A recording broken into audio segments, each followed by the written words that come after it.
At the end of the day, ang pagpapalit o pagkakaroon o pananatili ng liderato sa Senado ay dumedepende sa kumpiyansa ng mas nakararaming miyembro ng Senado. Ang bawat miyembro may kanya-kanyang rason kung bakit at bakit hindi, at ginagalang at tinatanggap ko yun.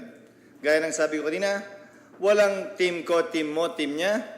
Team dapat naming lahat ay ang bansang Pilipinas. And I look forward to working to each and every member of Congress, whether majority or minority. Will you follow instructions? From who? Ang naghalal sa akin ay ang sambayan ng Pilipino, tulad ng lahat ng miyembro ng Senado, at hindi yata tama o makatarungan na mag-akusa sino man, invento man, o column, o haka-haka, o social media, na susunod kung kanino man. Ang sinusunod namin, pangunahin, ang mas nakatataas na interes ng sambayan ng Pilipino, mas nakatataas na interes ng ating bansa, at pangalawa, ang aming mga konsensya kaugnay sa mga sasabihin naming pananalita o mga boto na ibibigay namin sa anumang isyu.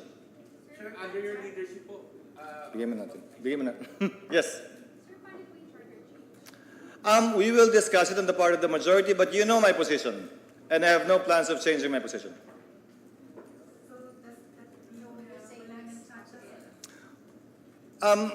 Meron ba ngayon?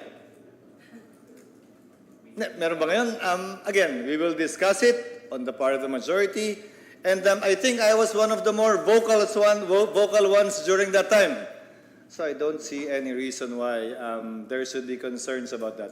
So would you say Chacha is dead in the Senate? It's not for me to say. It's not for me to say because, again, I have my own position. We will discuss it, and I have no reason to change my position. Sir, kasi nag-resign na si Senator Angaras, chairman of the subcommittee. Meron pa silang plano to go to Visayas and Mindanao. Pansamantalang hindi matutuloy yun. Nag-resign ba siya as also subcommittee chair or only finance chair? Okay. We will not hold any such hearings outside of Metro Manila or even inside the Senate. And we will formally make known our decision as a group and as a Senate with respect to this. Sir, what about pressures coming from the palace? I'm sorry? Pressures coming from the palace. How would you deal with it? I think today I voted against the tax measure, which was proposed by the DOF. So even before I was elected, and I don't see any reason why that should change. So it's an unfair even thought to say that at this point in time. What about on a personal level?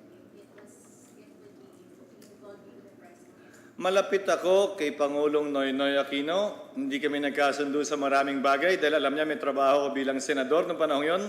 May trabaho din siya bilang Pangulo. Ganon din kay Pangulong Duterte mula nung mayor siya hanggang presidente. At sa totoo lang, ang pinakamalapit kong naging kaibigan na presidente ay si Pangulo Aquino. Malayo kumpara sa sino mang naging Pangulo pagkatapos niya, bago niya o ngayon. At tingin ko may pruweba at ika nga, may pwede na akong pakita at patunayan na kahit na siya na yung pinakamalapit kong kaibigan, hindi niya ako na-influensyan sa mga pasakon ng mga panahon yun. At nandito kayo bilang saksi nun. Ang siseryoso naman ang tanong niya. Wala pang medyo masayang tanong na nakakatawa man lang na... Hindi na seryoso. Kasi mahaba naman yung panahon natin para mag-usap ng mga seryosong bagay. Okay, sir, hindi masyado. So yung hindi masyadong seryoso, so paano yung pagiging fashion? sir, mag-iikaw ba? Ano? Wala namang rule na nagsasabing bawal at hindi pwede. Trip-trip lang yan. Pero you get to be invited abroad din kasi sir, di ba? I honestly don't know, but my priority will be my job now as Senate President, not only for the country, not only for the institution, but also for my colleagues.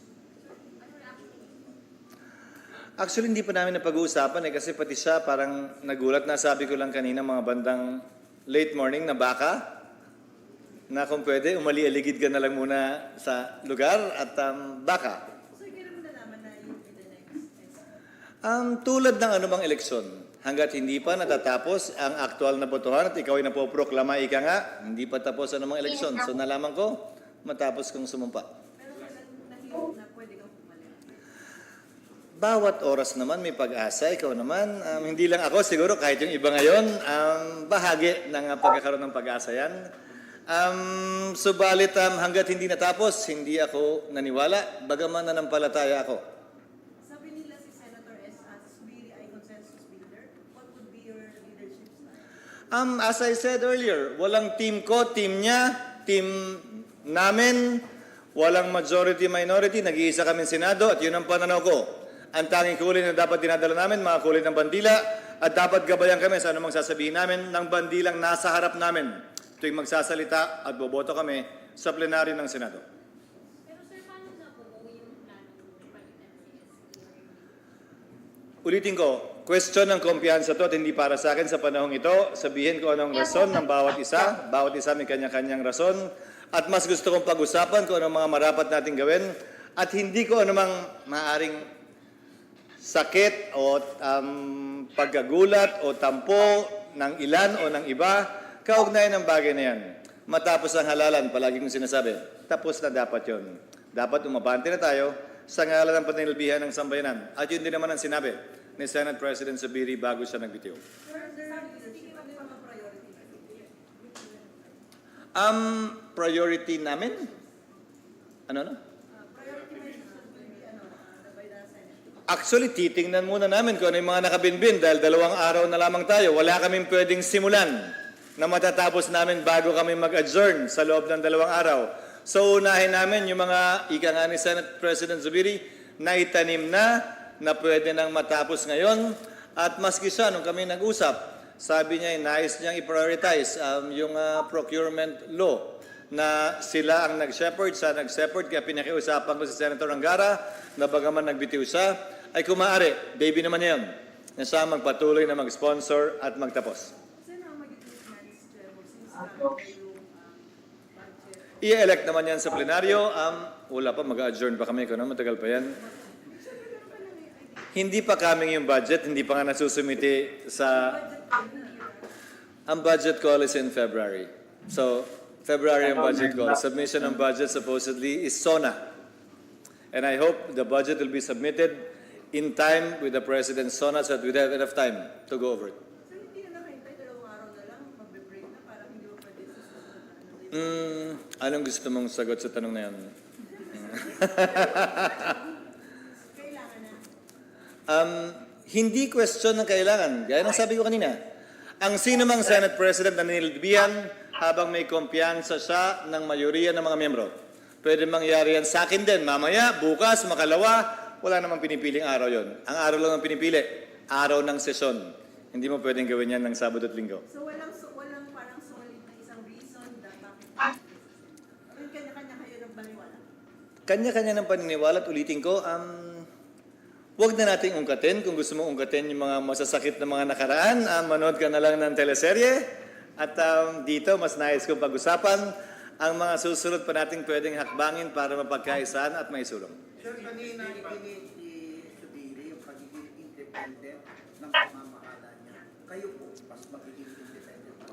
Hahayaan ko ang magsalita para sa akin ang mga salita ko matapos ang araw na ito at anumang gawain at aksyon ko. Gagawin at hindi ko gagawin para magpatunay sa tinatanong mo imbis na buhatin ko ang sarili kong bangko. May role po ba yung Malacanang sa nangyari ngayong araw? May kumausap ba sa grupo ninyo? Sa akin, wala. Sa katunayan, ayoko magsalita, pero siguro pa sa ibang bagay, pero sa bagay na ito, wala. Hindi ako ang kinausap. Were you the unanimous choice na I'm sorry? were you the unanimous choice of your colleagues? Parang nilapitan ka, tapos and you were saying na, ikaw, walang ibang pwede, ikaw na lang. Ulitin ko, sa dulo, kung sino man ang may kumpiyansa ng 13. Hindi na para sa akin na ikwento yung proseso sa puntong ito dahil gusto na namin umabante mula dito. At hindi pa para pag-usapan, diskusyonan, debatian, at buhusan pa ika nga ng asin anumang sugat na nilikha nito. Na ako'y humihingi ng paumanhin sa anumang sugat na maaari na ilikha nito o may nasaktan kaugnay nito. Kaya ayoko magkomentaryo kaugnay sa bagay na yan. SB, yung PIDEA leaks investigation ni Senator Bato, anong mangyayari? Hindi ko na natapos yung hearing niya, so hindi ko alam kung anong sinabi niya o kapasahan niya. Ang sinabi ko kay Senator Bato, nung ako'y nag-attend ng hearing, kung maalala nyo, ang motu proprio ay limitado sa kapag ka naka-recess ang Kongreso at pagkatapos mag-resume, usually nagpa-file na ng resolusyon. Ang issue naman ay hindi dun sa paksa. Ang issue ay sa procedure. Kaya pinayuhan ko siya, kung gusto mo pang ituloy ito, para wala nang magreklamo, kasi una may nagrereklamo, maghain ka ng resolusyon kaugnay nito. Bakit? Kung isipin ninyo. Dahil kapag ka nag-hearing ka motu proprio, paano halimbawa, kung may hazing sa isang institusyon ng militar, higher education ako, motu proprio sa akin yan. Paano ko hindi pala yun ang pasya ng Committee on Rules na ako ang unang komiteng didinig niyan? Hindi maaaring iiwan sa kada sa isang miyembro lamang ang pagpasya kung ano ang jurisdiction ng komite. Dapat pinagpapasya niyan yung simpleng aksyon na binabasa ni Senate Majority Leader Joel Villanueva. Yung I move that we refer blah blah blah bill to the committee on. Actually, buong plenaryo nagdedesisyon na. Binibigyan tiwala ang pasya at rekomendasyon, ang motion ng Majority Leader. At hindi yun individual na pasya ng iisang miyembro lamang o sino mang chairman. So, hindi ko alam kung anong pasya ni Senator Bato, pero kung may mag-question, madali namang solusyonan yon, maghahain lamang siya ng resolusyon. At tulad ng ibang resolusyon na wala namang kapigilan yon. Dahil nga, kung babalik tanawan ninyo, tingnan nyo yung rules ng Senado, inimbento ang motu proprio. Dati ang may motu proprio lamang ay Blue Ribbon Committee. Binigyan daan ang motu proprio dahil may mga pagkakataon na may nangyari habang naka-recess ang Senado. At kung Blue Ribbon lamang ang may jurisdiction, paano naman yung ibang komite na may importanteng dapat dinggin? Yun ang rason kung bakit inamyendahan yun. Pero by tradition and practice din, matapos mag-hearing, habang recess, nung nag-resume, ay naghahain na ng resolusyon. So, sir, paano yung kinonfirm kanina doon sa Morales and Picoy sa atin? Kasi sir, diba, pag kinonfirm yun, dititain dito, kayo pa rin yung pirma Senate President sa... Actually, sa tagal ko sa Senado kasi hindi ko pa naranasan may makontempt. So, isa siguro sa mga bagay yan, tulad ng sinabi ko kanina kay Senate President Zubiri, hihingin ko ang gabay niya. Gayon din, naturuan ako dahil mas marami siyang alam kaugnay sa pwestong ito. Hindi ko masasagot dahil hindi ko pa alam ang bagay na yan. Dahil hindi ko pa nagawa yan sa tagal ko sa Kongreso. At hindi ako nagkaroon ng pagkakataon din na alamin kung may pirma nga ba o wala yung bagay na yan, ang pag-contempt. Pansamantala, bukas ko palang makikita yung mga kailangan kong pirmahan na nakabingbing mga papeles. Paumanin, hindi ko pa kayang sagutin. Okay na. Okay na tayo. Pag-uusapan naman naming lahat. So, hindi rush to elect the chairman ng Finance Committee? Malamang magagawa namin yan sa loob ng 2 araw na ito at yung ilang pagpapalit pa. Pero kailangan lang muna mag-usap. Hindi ng lahat. Hindi lamang nung naunang sumabay at nagbigay ng kumpiyansa sa akin, pero ng lahat na. Kasama pa nga sila Senator Coco at Senator Risa. Kasi sa Senator Bato, hindi naman siya nag-resign as chairman ng public order. Hindi. Ano? There is no reason to remove him. Oy, ang mga duda.